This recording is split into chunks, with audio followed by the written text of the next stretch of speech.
breve, esse mês ainda, eu vou estar marcando uma reunião de obreiros, as pessoas que fazem parte da obra, que fazem alguma coisa. Por exemplo, nós temos pessoas que já começaram a desempenhar o seu papel, o seu chamado, sua vocação.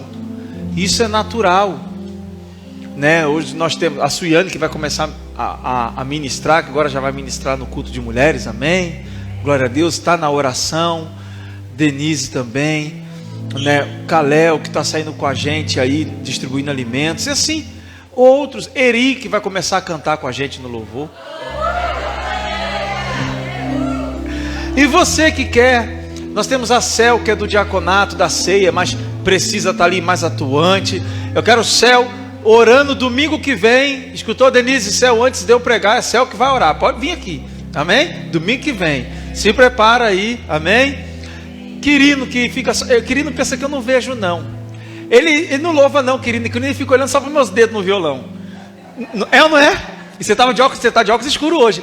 Quirino não tira o dedo não tira o olho do meu dedo no violão. É ou não é, Quirino? Eu sei, eu estou aqui observando. Quirino só fica olhando para minha mão, para o meu dedo. Então, um culto, 2 cultos, 3 cultos. Também, Larissa, que está aqui, já começou a tocar. Está tocando alguma coisa? Está pegando? Larissa está com o teclado em casa, o violão, está ensaiando. Então, eu queria fazer uma reunião para que a gente alinhasse algumas coisas.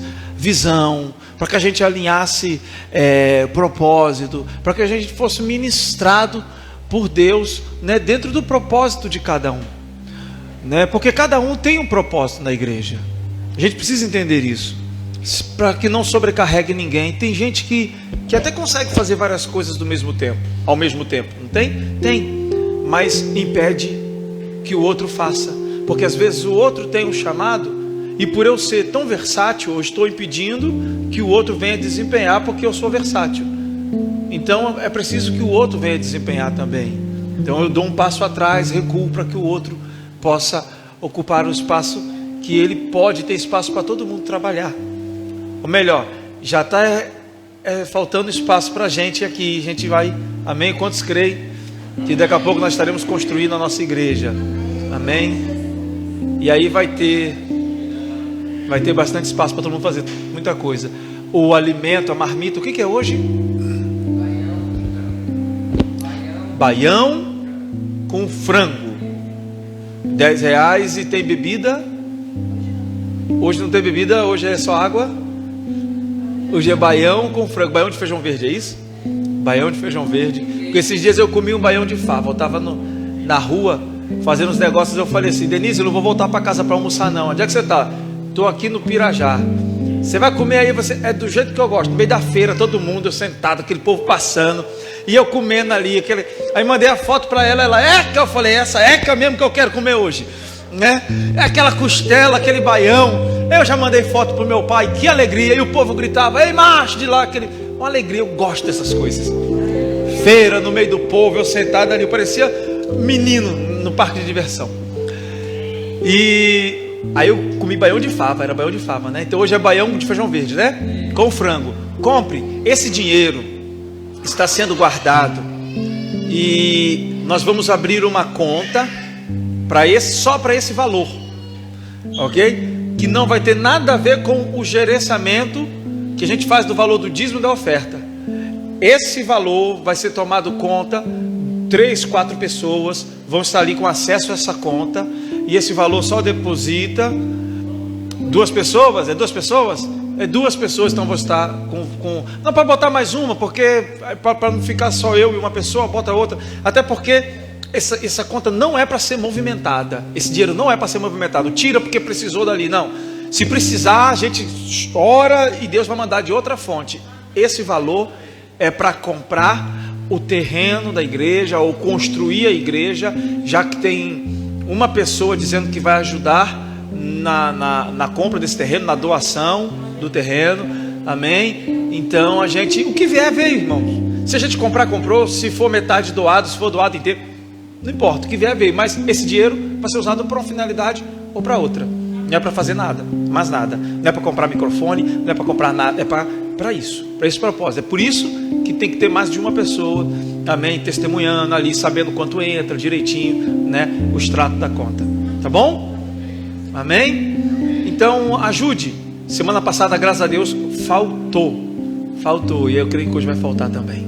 Vamos orar pelo seu dízimo e pela sua oferta. Você tem essa consciência, eu creio.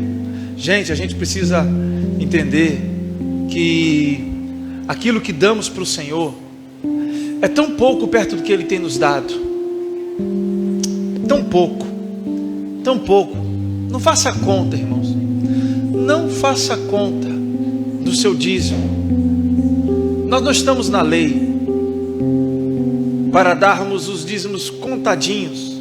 Como eu falei semana passada aqui, não era nem para o pastor dizer, vamos dizimar, não. A consciência da graça que superabunda em nós tem que superar o dízimo, porque nós vivemos debaixo da graça, e o dízimo é o mínimo que a gente pode dar, é o mínimo que a gente pode fazer. Amém? A gente pode fazer muito mais, eu tenho certeza que não falta. Ontem nós distribuímos 47 marmitinhas de macarrão e fora as outras coisas, à noite nas praças. 47 moradores de rua receberam oração, conversaram. E então eu não estou falando isso que foi com dízimo, mas o que a gente pode fazer. E todo mundo que participou, eu pergunto, falta alguma coisa? Tem faltado alguma coisa para você, Lourdinha? Lourdinha estava lá ontem, toda boba, andando com a sacola. O que tinha naquela sacola, Lourdinha? Pão, bolo? Bolo de chocolate.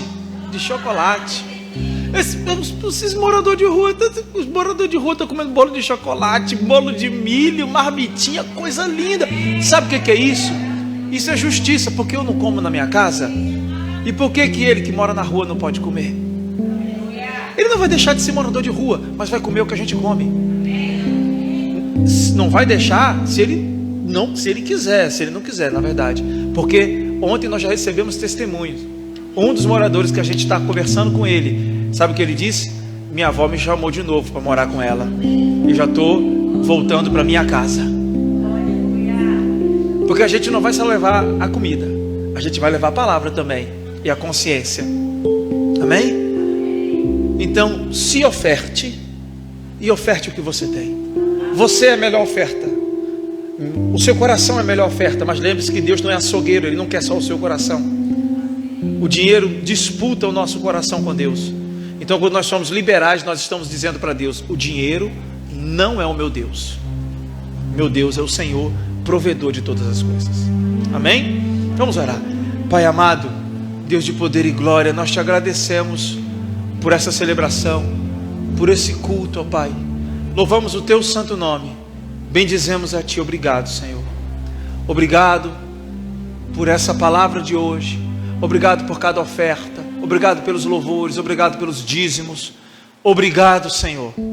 Que a tua palavra venha de maneira poderosa aos nossos corações, Senhor, e que essa semeadura que é feita agora no gasofilácio não seja a semeadura do gasofilácio apenas, mas assim como a palavra que cumpre um propósito no nosso coração, assim seja cada semeadura no gasofilácio que cumpra o seu propósito, que cresça e frutifique em nome de Jesus. Amém e amém. Glória a Deus. Você pode ofertar e dizimar na casa do Senhor. As crianças já foram. Tem gente lá fora dele.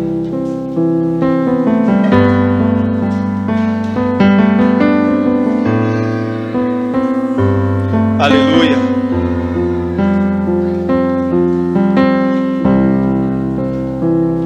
Aleluia. Amém.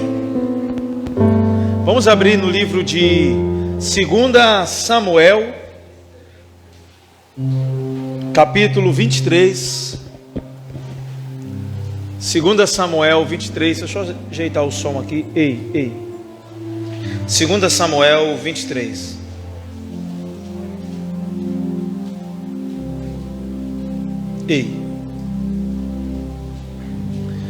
Acho que melhorou. Estão me ouvindo bem aí atrás? Está todo mundo ouvindo bem? Amém? versículo 11. 2 Samuel 23, 11. Vamos prestar bem atenção naquilo que Deus tem.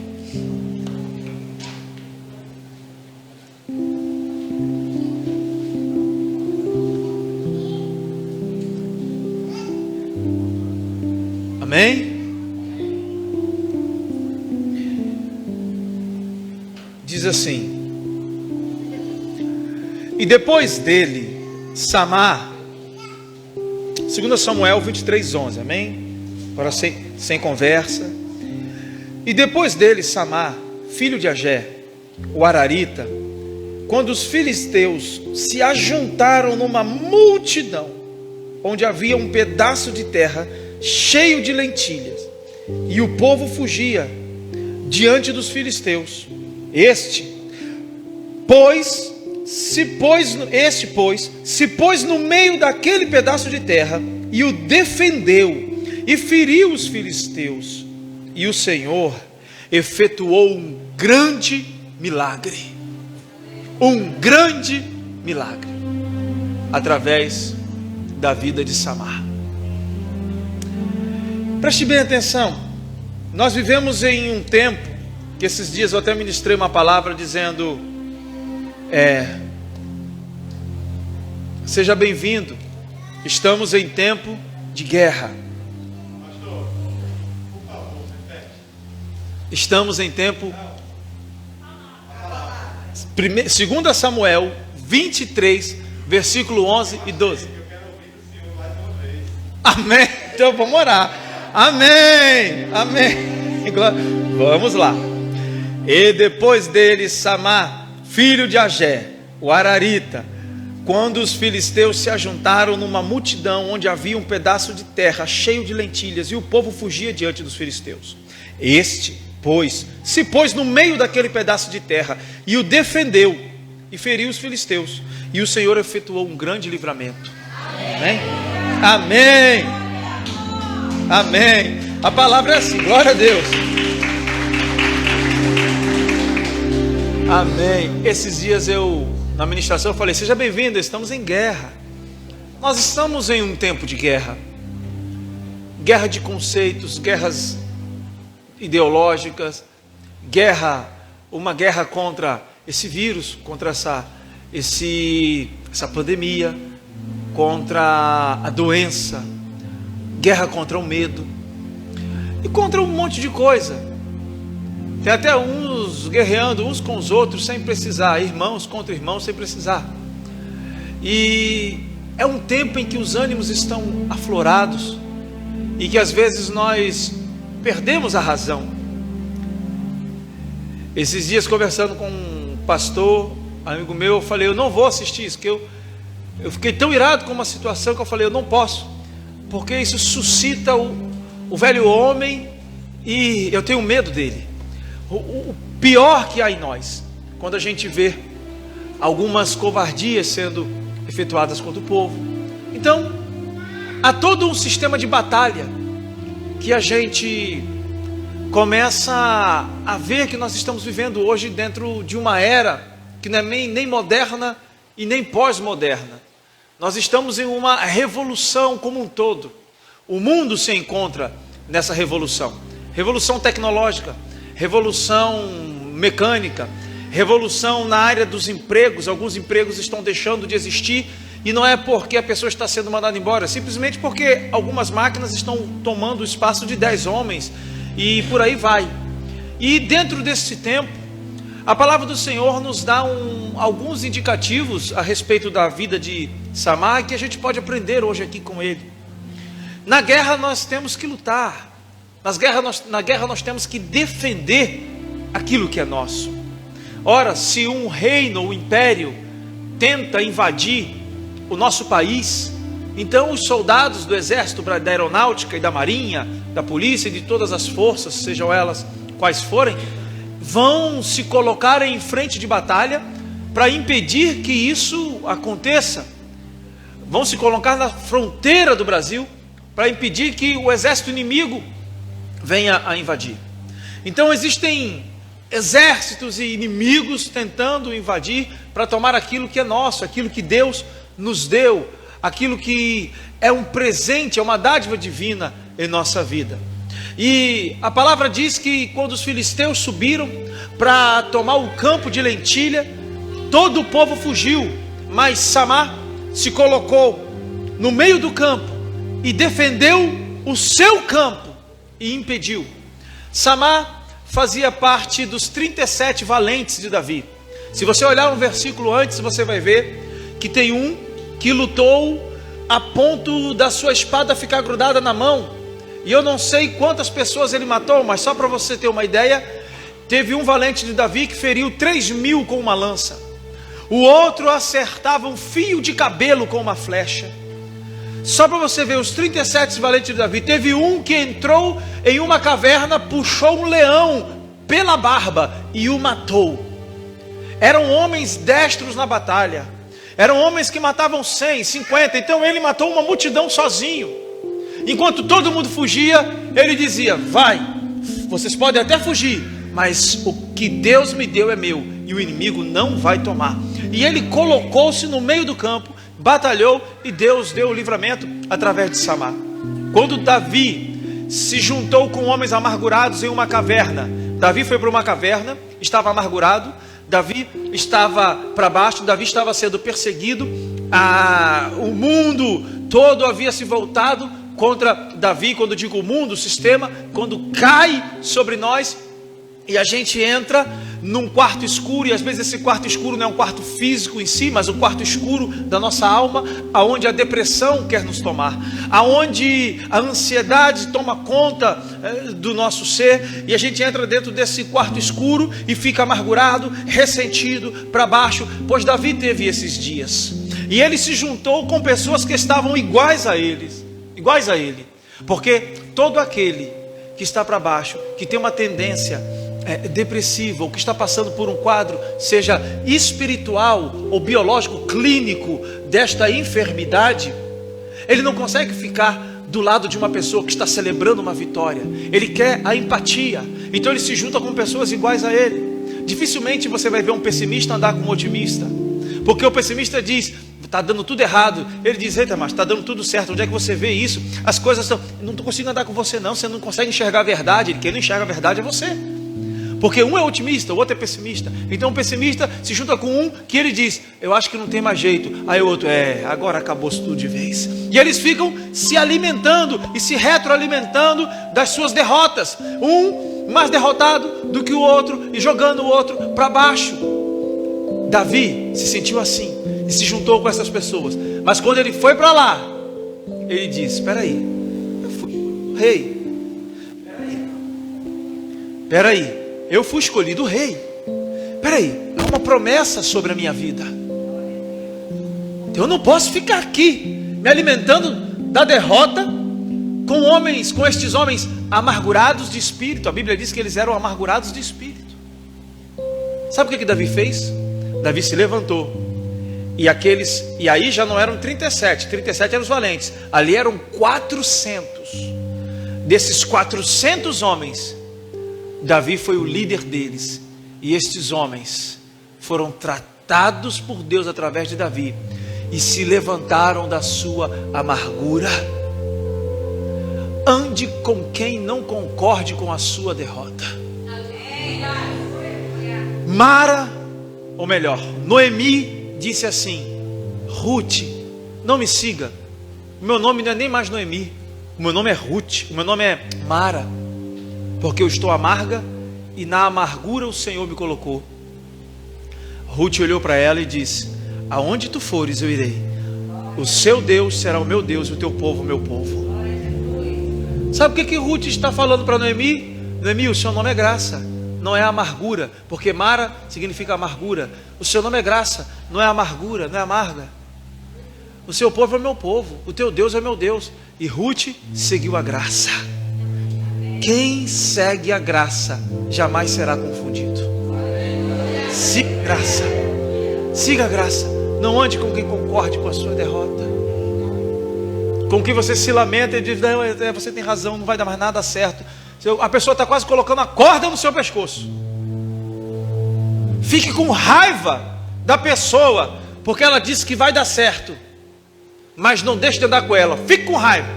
Olha, você me irrita, mas eu vou andar com você. É desse jeito. É desse jeito. E Davi guiou esses homens, dos quais 37 se levantaram. E a primeira luta que Samar enfrentou não foi contra os filisteus apenas, eu vejo aqui.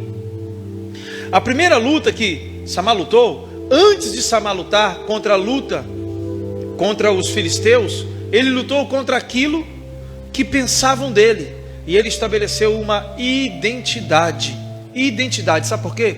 Samar significa desolado, aflito, desamparado, triste.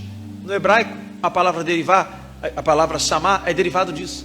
Triste, aflito, desolado, abatido. Aí você olha para um homem triste, abatido, um homem que contra uma multidão diz: pode vir quente que eu estou fervendo. Não. A primeira luta que ele enfrentou foi aqui, ó, na sua mente, dizendo: colocaram esse nome em mim, me chamam, porque é fácil a gente dizer assim, ó, Samar, Samar é Samar. Agora em hebraico, quando chamam Samar, estão falando o triste, o desolado, o aflito, o desamparado. É isso no hebraico. Já pensou uma pessoa com o nome desamparado? Qual é o seu nome? Desamparado Ferreira da Silva. Era desiludido, aflito, angustiado Gomes e Silva. Seu nome é angustiado. Minha mãe que botou. Por quê? A primeira luta foi aqui, ó. Não era à toa que aonde ele estava quando Davi encontrou ele? Na caverna dos desolados, na caverna dos aflitos, na caverna dos angustiados. Irmão, ainda que o desamparo, o espírito do desamparo tente vir contra a sua vida dizendo: você é um desamparado, ninguém está olhando para você. A palavra do Senhor diz: pode uma mãe esquecer do seu filho a quem tanto ama? Ainda que a mãe se esqueça do seu filho, eu todavia não me esquecerei de vós. O Senhor não desampara os seus filhos.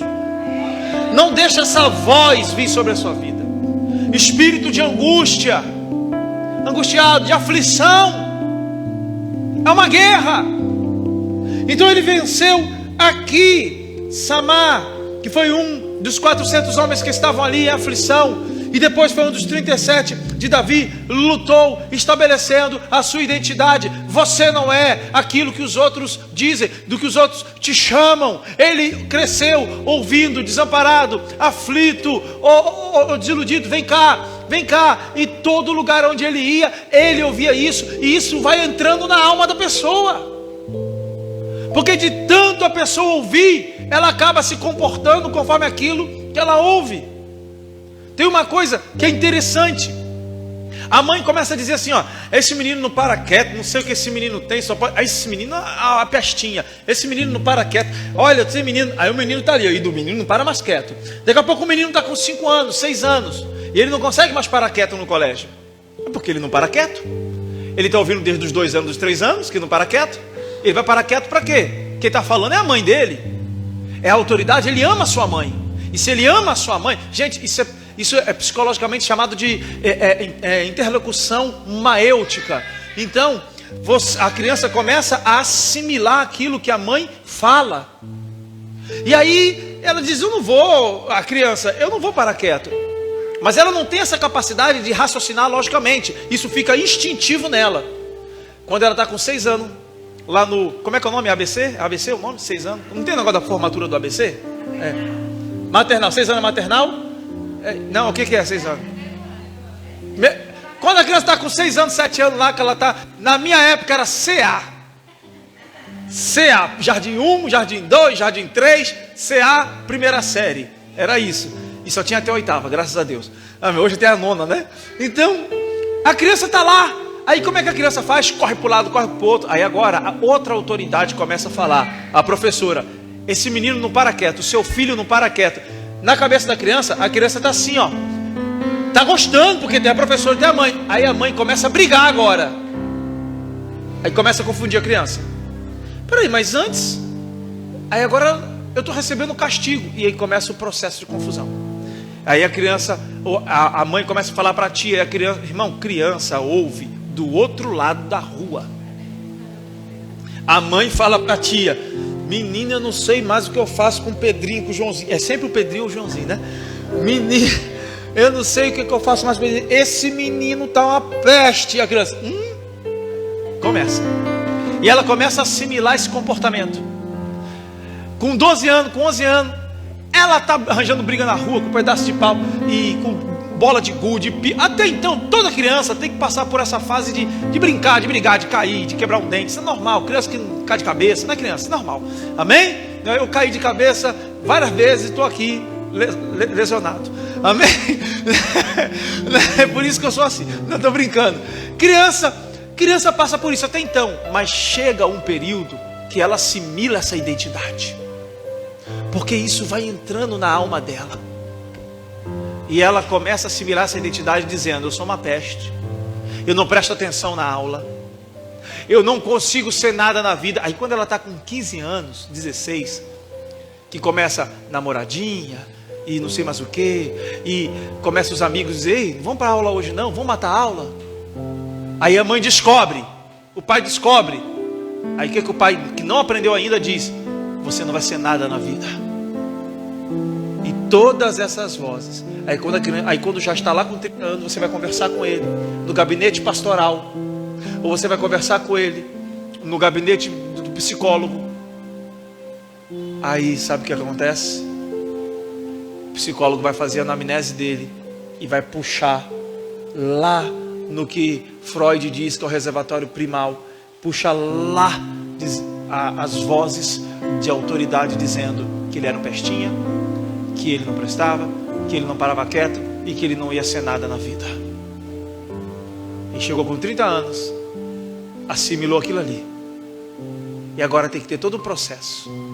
Ei, não aceite nenhuma voz, só aceite a voz de Deus a seu respeito. Samar não aceitava o nome que tinha.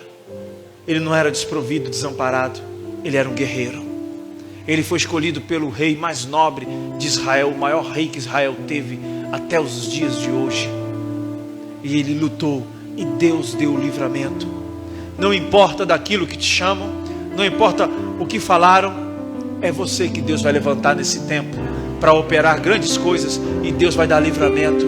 Existem campos de lentilhas aí fora que Deus quer que você defenda, e Deus vai dar livramento àquele povo por sua causa. Pode ser alguém da sua família, pode ser o teu trabalho, não sei, pode ser um vizinho do lado. Nós vamos falar sobre isso caminhando mais para frente. Mas não escute aquilo que falam. Não escute. Não, eu não sou isso. Ah, você é um doido. Não, eu não sou. Eu posso ter doidado num dia, mas eu não sou doido. Eu vou me consertar em nome de Jesus, e Deus vai me restaurar, e Deus vai dar livramento. Porque Noé se embriagou, mas a Bíblia não diz que Noé era um bêbado. Davi adulterou, mas a Bíblia não diz que Davi era adúltero. Abraão, o pai da fé, faltou-lhe fé quando entrou em Canaã, desceu no Egito e ainda entregou a esposa para o faraó. Mas a Bíblia não diz que Abraão é aquele que não teve fé. Muito pelo contrário. A Bíblia diz que Abraão foi chamado amigo de Deus porque creu, e a fé foi-lhe imputada por justiça. Então não é aquilo que você fez que vai definir quem você é. Você é muito maior do que isso. Creia em Deus. Amém? Creia em Deus. A primeira coisa que eu vejo é Samar entender a sua identidade real em Deus. Nós precisamos entender a nossa identidade real em Deus. Eu já falei isso aqui, não vou entrar muito a fundo para não me deter e não sair aqui da ministração. Mas a primeira tentação que Jesus sofreu não foi transformar pedra em pão. Não foi para pegar a pedra e transformar em pão. Foi contra a sua identidade. Porque ele havia acabado de escutar, ou melhor, 40 dias antes, depois de 40 dias sem ouvir voz nenhuma, a última voz que ele tinha ouvido era de quem? a do Pai, dizendo: este é o meu filho amado, que me comprazo. Depois ele não ouviu voz nenhuma, mas foi jejuar. E 40 dias depois veio Satanás. E o que ele diz? Se tu és o filho de Deus. A última voz que ele tinha ouvido: tu és o meu filho. E Satanás, qual é a primeira voz que ele ouve nesse intervalo de 40 dias? Se tu és o filho. O espírito da dúvida, tentando tirar a filiação paternal. Não deixe isso acontecer. Você é filho, Deus te ama. Ah, mas está acontecendo isso. Deus te ama. Mas por quê? Para quê? Olha para Deus. Jesus te ama. Mas eu fiquei doente, está acontecendo isso. Glorifique e adora o Senhor. Glorifique e adora o Senhor. Amém? Glória a Deus. Aleluias. A segunda coisa que eu aprendo é que fugir da luta é desistir da vida. O campo de lentilha era a fonte de subsistência. Era o mantimento que era parte da vida.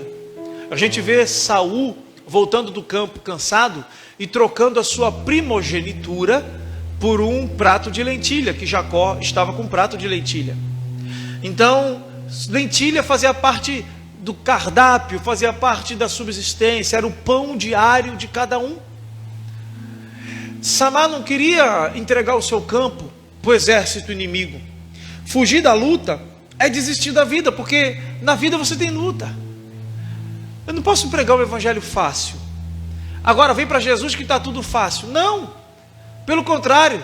Sabe por quê? Às vezes você tinha, ou na maioria das vezes, ou que sabe, todas as vezes você tinha um inimigo disfarçado,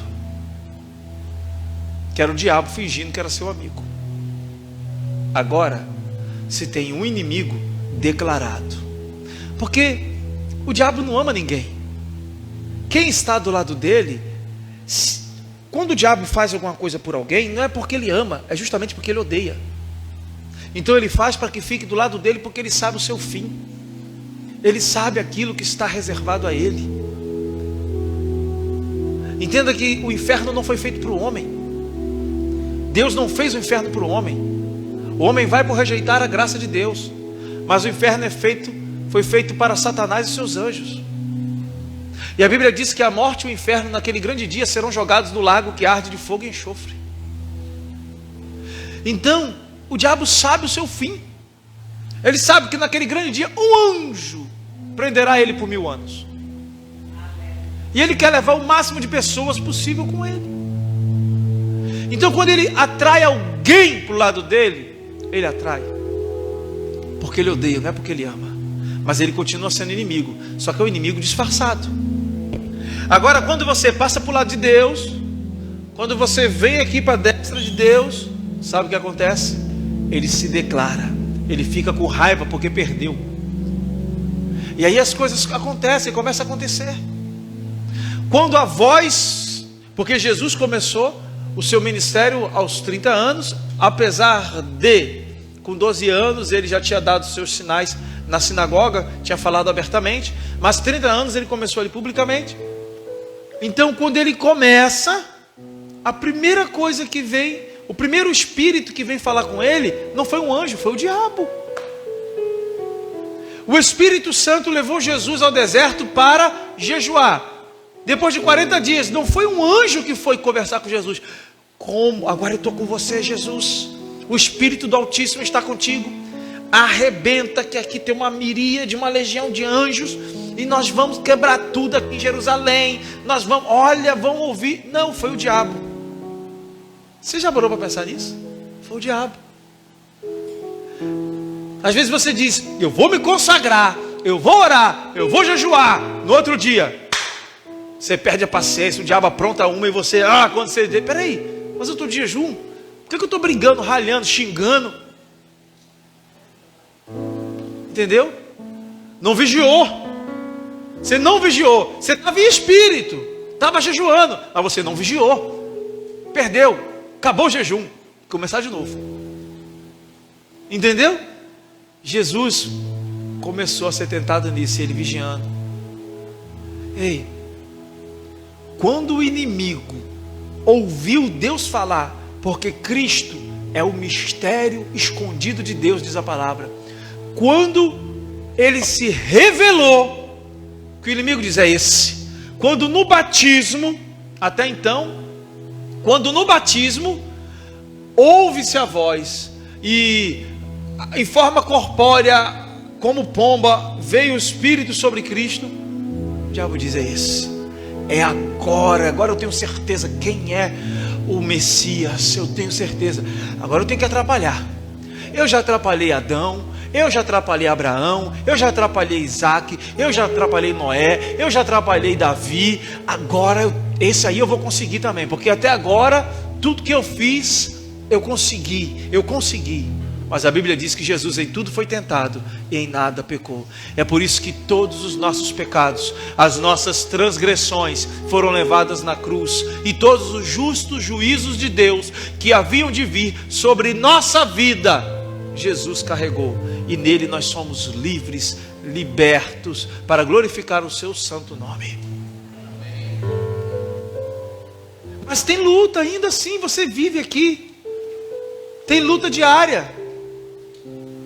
Existem aqueles que te invejam, existem aqueles que têm ciúme, existem aqueles que te odeiam, existem aqueles que não querem saber se você está bem com Deus. Eles têm um ódio que não é um ódio natural, mas é um ódio maligno espiritual, movido pelo próprio Satanás, porque não é nem a pessoa, é o espírito que o move, porque luz não tem comunhão com as trevas. Você tem dificuldade no dia a dia, no seu emprego, no seu casamento, mas você não pode fugir da luta. Lute, defenda o seu campo, continue batalhando pelo campo de lentilhas que Deus te deu. Se o exército se acampa contra mim, disse Davi, eu não temerei. Não temerei. Você não pode fugir da luta, não fuja. Terceira coisa que eu aprendo: primeira, Samar lutou contra a identidade. Segunda, a luta faz parte da vida. Desistir da luta é desistir da vida. Terceira coisa, Samar enfrentou uma multidão de filisteus. Qual a multidão que está querendo roubar o seu campo de lentilhas? Esteja disposto a lutar contra as multidões do dia a dia. E como eu falei antes, existem multidões hoje. Hoje tem pandemia, política, notícias verdadeiras, notícias falsas, angústia, pânico, opiniões. Todo mundo quer dar sua opinião, todo mundo quer um saber mais do que o outro, inveja e um monte de coisa. Qual a multidão que você está disposto a lutar, que está vindo contra você? Qual a multidão? Quais são essas vozes? Que vozes são essas? Sai da igreja, desista de Deus, para com esse negócio de Jesus. E agora o mundo é daí para pior, vai se acabar tudo. Daqui a pouco o anticristo vai se manifestar, se acabar tudo na bola de fogo. Tem meteoro caindo não sei aonde. Todo dia agora é notícia de meteoro. Acho que um ano de pandemia limpou tanto o céu para o povo ficar dentro de casa sem liberar poluentes no ar, que todo dia é foto de meteoro caindo, explodindo em algum lugar que a gente não via antes. É meteoro caindo.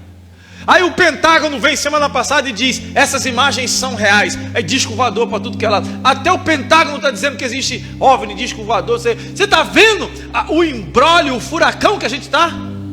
A multidão é uma variante ali do vírus ali, outra variante ali. Agora é 2 em 1, é 8 no 1, é um super vírus, é não sei o que. Daqui a pouco não tem, zerou tudo. Já não tem mais leito de UTI, zerou por causa desse remédio novo que inventaram aí, chamado CPI.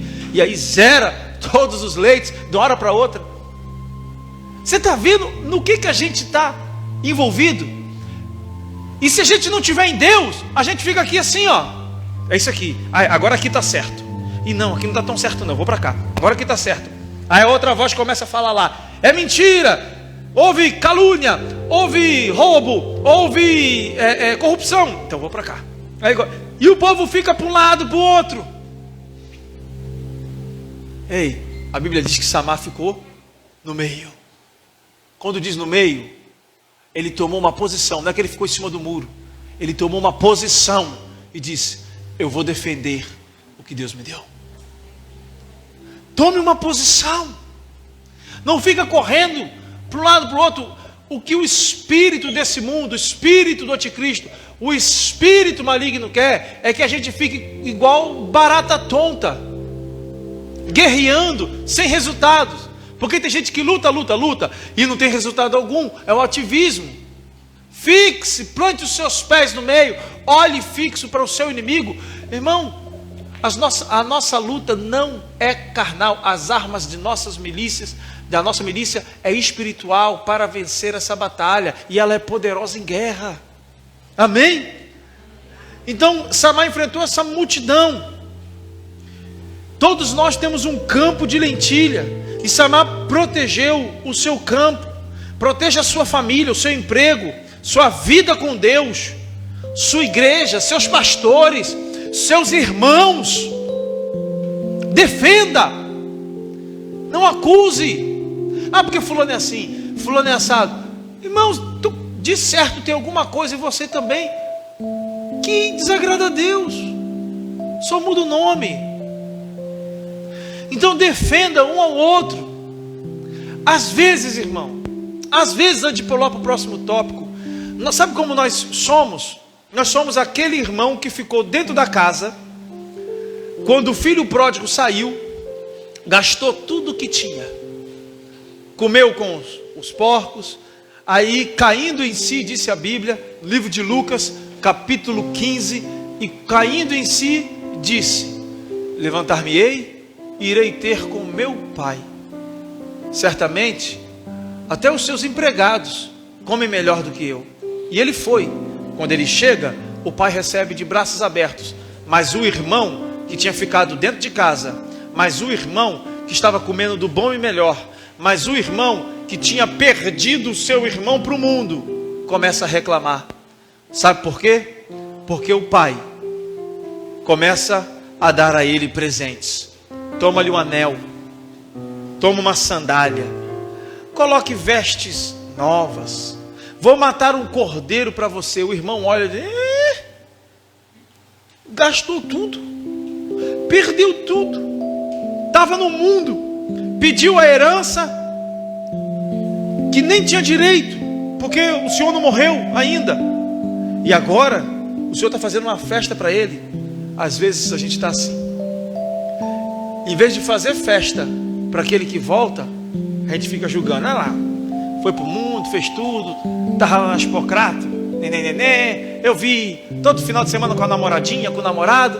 Agora que as coisas ficaram ruins, voltou para a igreja.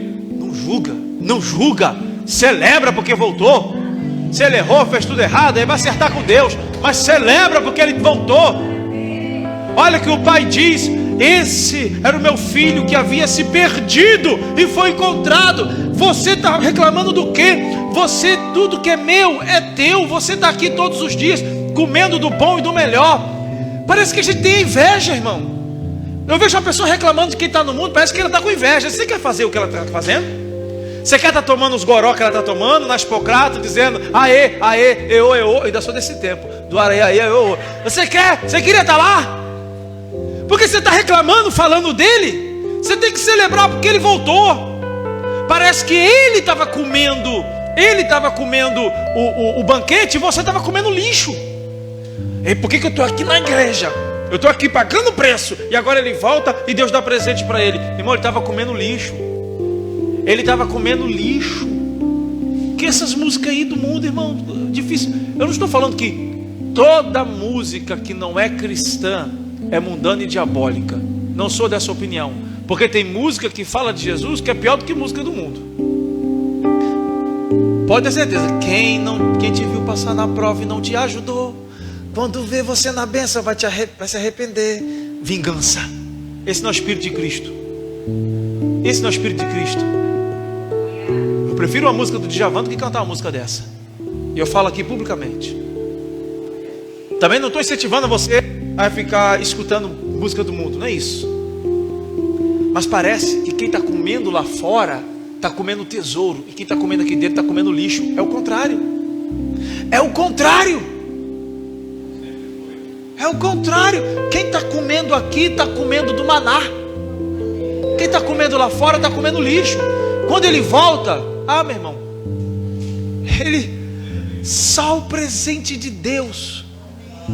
Deus está desintoxicando ele, está dizendo: eu te amo, eu estou te presenteando, eu te recebo, eu te recebo, eu te recebo. Então não julgue, proteja o seu irmão, proteja o seu irmão, proteja os seus pastores, proteja os seus pais, proteja os seus filhos, proteja, lute pelo seu campo de lentilha. Ore, busque a Deus. Samar-se, pois, no meio do pedaço de terra. É no meio que a multidão dos pensamentos de cansaço tentam fazer-nos desistir. Ele se pôs no meio. É sempre no meio que a batalha parece ficar pior. No meio do casamento, o vinho acaba. No meio, parece que Jó começa a querer fraquejar. Lá no versículo 30 até o 33, onde diz que no meio Deus começa a fazer perguntas a Jó. E Jó fez 35 perguntas a Deus, e Deus respondeu 74 vezes com 74 perguntas. Ou seja, Deus vai sempre forçar você a entender Ele a um nível acima. O que eu estou querendo dizer? Deus nunca te dá as coisas de mão beijada. Ele te pergunta e te força a subir o nível para que você possa entender. Deus não joga por baixo, Deus te puxa para cima. Deus falou para João: sobe aqui, eis que põe uma porta aberta diante de ti, no livro de Apocalipse. Sobe. No meio, o espírito de desistência. Eu estou cansado, sabe, pastor? Está difícil. O vento está grande. O vento está grande, pastor. Eu estou cansado. Você está no meio, irmão, calma, vai melhorar. Já, o vento está grande. O vento está grande, está contrário. Muda a direção da vela do teu barco. Você vai ver o mesmo vento. Sopra um vento do leste. 2 barcos. Um vai para o sul, o outro para o norte. Por quê? Se o vento é o mesmo. Porque um posiciona a sua vela de um jeito e o outro de outro. A posição da vela e do leme é que vai direcionar para onde o barco vai. Não é a direção do vento. Você não precisa do vento favorável ou do vento contrário. O avião sobe com o vento contrário. O avião só sobe com o vento contrário. O menininho, para colocar a pipa no alto, é só o vento contrário que faz a pipa voar, a pipa subir. Ei, o vento contrário está te deixando mais forte. O vento contrário está te deixando mais sábio. O vento contrário está te deixando mais resiliente. O vento contrário está fazendo você prosperar. O vento contrário está te dando mais inteligência, mais sabedoria, mais resistência. Está fortalecendo os seus músculos espirituais. Não pare no vento contrário. Resista. Resista. Aleluia. Pode aplaudir o Senhor com força. Aleluia. Não desista. Não desista, resista. No meio da obra, Sambalate, Tobias, Gesem, Companhia Limitada, o inferno se levantou. O quarteto satânico foi lá. O trio satânico. Tinha mais um profeta de Satanás que estava acompanhando eles lá. Metatias foi lá e disse o seguinte: olha, vem guerrear, vem para cá, no meio da obra. No começo, olha como o Satanás faz com Neemias. Vocês vão levantar esse muro? Uma raposa vindo vai derrubar esses muros, zombando dele. Aí viu que o projeto estava dando certo. No meio, o que eles falam? Sambalate, Gesem, Tobias e o filho de Metatias, o profeta de Satanás. Quando ele chama, ele manda um profeta chamar Neemias para parar a obra, para atrair eles. Vem para cá para a sinagoga, vem para o campo de Ono, manda ele descer. Neemias estava cansado. Eles estavam tão cansados, mas eles não pararam. E a Bíblia diz que Neemias Com uma mão segurava a espada, e assim eram os construtores, e com a outra eles seguravam a pá. Sabe o que Deus está falando? Trabalhe e guerreie. Trabalhe e guerreie. Você não pode parar. Trabalhe e guerreie. Você começou alguma coisa para Deus, está no meio, as coisas estão acontecendo, você está no meio da obra de Deus, você está fazendo, seja distribuindo quentinha, seja o que for que você estiver fazendo, não para, você está no meio. Trabalhe e guerreie. Ah, mas o inimigo vem contra mim, corta a cabeça dele e guerreie. É desse jeito. Ah, mas fulano está tentando me atrapalhar, fulano não me deixa em paz, se afasta, mas não pare. Não pare. Você está no meio de uma grande obra, você não pode parar. Você não pode parar. No meio vem os pensamentos de desistência, mas nós não somos daqueles que retrocedem para a perdição, nós somos daqueles que avançam para a vitória. E último, Samar defendeu o seu espaço, e Deus deu um grande livramento através da sua vida. Samar fez questão de não ficar neutro. Samar disse: eu vou expandir aquilo que é meu. Aquilo que é meu vai crescer.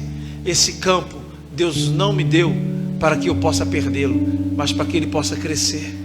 Toda vez que o império das trevas vier tentar tomar o campo de lentilha, manifeste o reino de Deus. As trevas não têm reino, as trevas têm império. Reino quem tem é Deus. Entenda isso. Samar não deixou seu espaço ser ocupado por inimigo, mas ele se posicionou. Preste atenção. Esta é a sua posição. O inimigo é oposição. Essa é a sua posição. E o inimigo é oposição. Então o inimigo está se opondo a você. Quando você sai da sua posição, por causa da oposição do maligno, sabe o que acontece? O maligno toma a sua posição. Deu para entender? Quando você sai da sua posição, você perde a sua posição para o maligno. E aquilo que Deus tinha para você naquele lugar é perdido. Entenda, um demônio é um anjo que saiu do seu lugar. O anjo saiu do seu lugar de adorador. O anjo saiu do seu lugar de servo do Senhor. O anjo saiu do seu lugar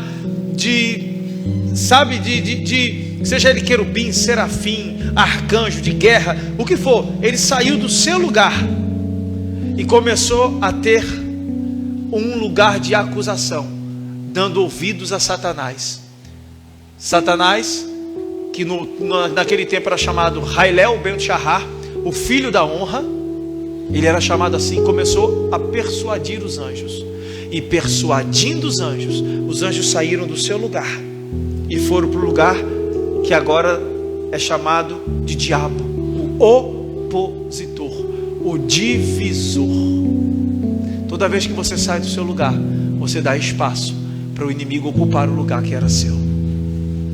Não existe lugar vazio no reino espiritual. Ou ele é ocupado pelo reino, ou ele é ocupado pelas trevas. Não existe. A igreja estabeleceu um grande espaço, um grande vácuo, um grande vazio durante mais de 30 anos, onde os pastores diziam para os jovens: seu negócio é na obra, você não precisa estudar não, para que ir para a faculdade? Então, pessoas usadas pelo diabo começaram a serem juízes, promotores e etc. Médicos. Meu irmão, faz toda a diferença. Eu conheço médico crente, plantonista de UTI, intensivista, manda na UTI toda, e ele ora pelos pacientes, e ele diz: pastor, eu já vi muitos milagres. Amigos meus médicos dizem: doutor fulano, o que aconteceu? E ele diz: milagre. Mas eu não posso te botar milagre aqui no prontuário. Bota o que você quiser. Mas eu sei que é milagre. Eu sei que é milagre. Assim como outros médicos a serviço de Satanás já foram presos. Tem um que está sendo processado no estado do Brasil por ter antecipado a morte de não sei quantas pessoas. É conhecido como Doutor Morte nos Estados Unidos também. O que faz uma pessoa chega lá e desligar o aparelho sem consentimento da família, se achando o dono da vida do outro? Irmão, esses dias a gente estava aqui, finalizando. A gente estava aqui, eu e Denise, e uma moça entrou. Quando eu olhei, eu falei assim: é a Dani. Dani, ela, oi pastor, tinha sido a nossa ovelha há muito tempo atrás. E estava visitando os parentes aqui. Hoje ela é médica. Seu pai também. E uma vez eu lembro, ela tem 2 filhos ou 3. E nós participamos da cura de um filho dela. O menino tinha um tumor na cabeça. A gente ia orar, criaram uma bolha para ele. Era uma bolha, ele só ficava, o quarto era uma bolha. Então ninguém podia entrar, a não ser ela. Ela tinha que se desinfetar toda para entrar.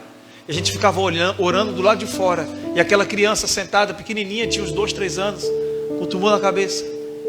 E a gente, toda quarta-feira lá. Esse menino hoje está gigante. É uma bênção. Não tem problema nenhum. O primeiro filho dela, caiu um objeto na sua cabeça. Acabou. Morte cerebral. Chamaram a junta de médicos, chamaram o avô da criança. E a médica amiga dele estava ali e dizia: e aí, o que a gente faz? Eu posso desligar o aparelho do seu neto?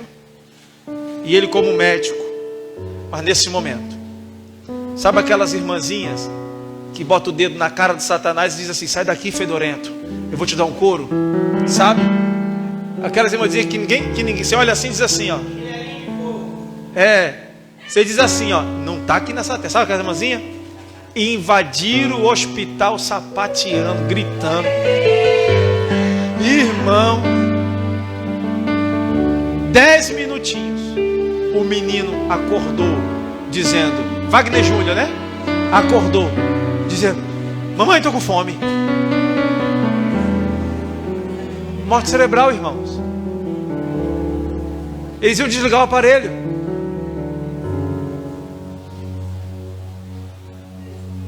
Então, a igreja desocupou esse espaço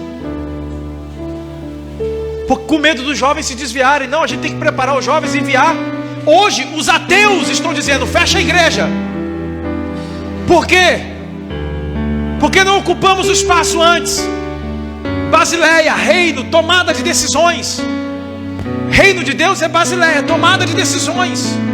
Basílica, vem de basílica, onde os príncipes e os nobres se sentavam para decidir o futuro. E nós entregamos para os filhos das trevas. E hoje a gente quer reclamar quando um desses se levanta e diz: não, vai abrir a igreja. Não, ocupe o espaço que Deus te deu. Fez uma faculdade, tá bom, ok, não está contente, faz a segunda. Ah, tem um monte de advogado, o ladrão, não sei o que. Seja você um advogado de Deus. Seja você um honesto. Ah, e tem um monte de professor que só fala besteira. Então seja você um professor que vai implantar o reino. Tem um monte de médico aí matando os outros. Então seja você um médico que vai fazer o que é certo. Ah, tem um monte de contador roubando empresa. Seja você um contador. Ah, tem um monte de, sei lá, de secretária que rouba os seus patrões. Então seja você uma secretária íntegra, que não vai precisar roubar. Uma ovelha nossa de Santa Catarina deu testemunho, está aqui na live agora assistindo, deu testemunho e falou: pastor, eu precisava do computador, porque eu sei que Deus me chamou para trabalhar na internet, e ser empregada doméstica é apenas um pedaço, mas eu vou fazer com excelência. E ela chegou numa casa, tinha um computador lá parado, tinham 2 computadores. Ela disse: vocês ocupam? E disse: não. Então, querem me vender? Eu faço faxina, vocês pagam com esse computador. Sabe o que eles fizeram? Ela fez a primeira faxina, no segundo o computador estava embrulhado para ela. Diz: é teu. Quanto? Presente. É teu, nós não usamos, leva para você. Você está entendendo o que é isso? É a bênção de Deus. Faça, porque a bênção de Deus, finalizando aqui, então Deuteronômio 28 diz que elas te acompanharão. Você não vai precisar ficar correndo atrás da bênção, não. A bênção é que vai correr atrás de você, irmão. Dá uma salva de palmas e aplauda o Senhor. Aleluia. Se coloque de pé, vamos orar. Mas o justo viverá pela fé, e se ele recuar, a minha alma não tem prazer nele. Hebreus 10, 38. Não recue, e Deus te chama hoje para avançar. E o primeiro avanço que você pode dar hoje, o primeiro avanço, é dizer sim para Jesus. E se há alguém aqui hoje que ainda não disse esse sim: pastor, eu amo a Jesus, eu amo, mas é diferente, irmãos. Dizer sim para Jesus é dizer: entra na minha vida, entra na minha casa. Olha só, Zaqueu estava com Jesus na sua casa, mas Jesus não tinha dito que ele era salvo. Não tinha dito, Fausto. Zaqueu estava conversando com Jesus, mas ainda a palavra salvação não tinha sido falada. Tem gente que conversa com Jesus e pensa que está salvo, está tudo bem. Quando Zaqueu confessou, aí Jesus disse: hoje a salvação entrou nesse lar. Mas a salvação não é Cristo, ele já não estava lá. E por que ele não falou antes? Porque Zaqueu não tinha se arrependido. Somente quando Zaqueu se arrependeu é que aconteceu. Então nessa noite, você, ainda que não é de manhã, nessa época escureceu aqui, nessa manhã, você que ainda não aceitou a Cristo e quer dizer sim para Ele, quer aceitar a Jesus, quer aceitar a Cristo. Na verdade é Cristo que te aceita, é Ele que te chama. É Ele que te chama nessa manhã. Você só responde sim ao chamado de Cristo. Se você quer, eu gostaria de orar por você rapidamente. Se você quer confessar o nome do Senhor como o único Salvador da sua vida, Ele não vai ficar mais aqui, em volta de você. Ele vai morar dentro de você. Há alguém aqui nessa manhã que quer? Amém, glória a Deus, amém. Aplauda o Senhor. Aplauda o Senhor. Amém. Eu vou orar por você. Amém. Glória a Deus.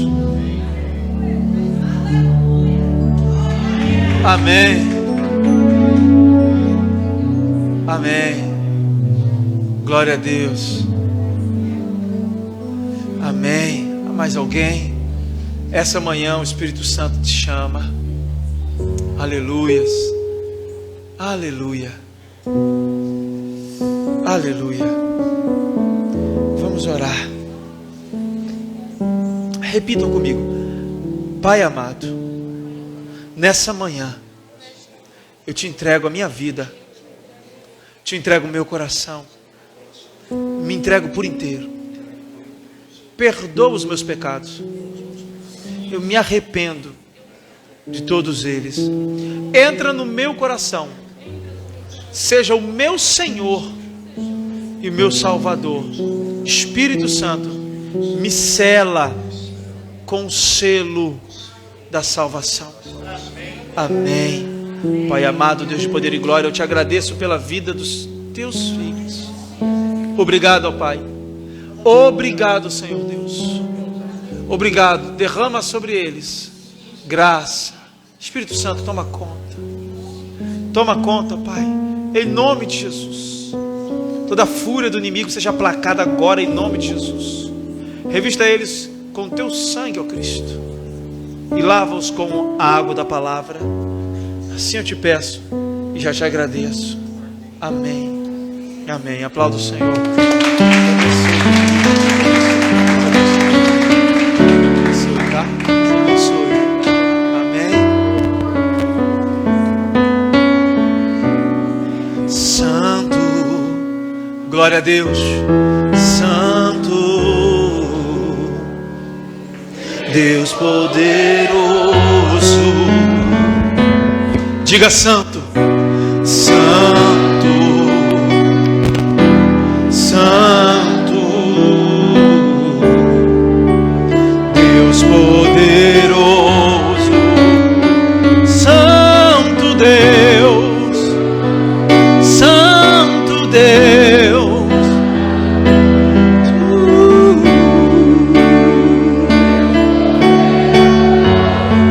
Não há outro igual. Não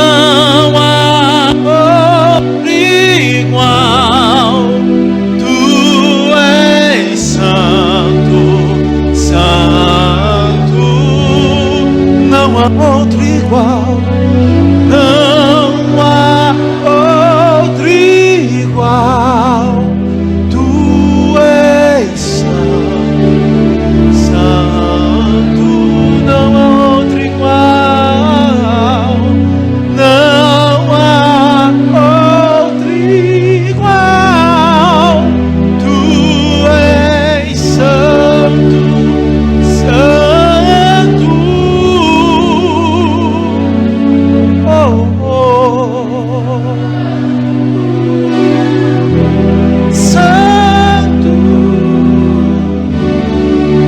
Deus poderoso.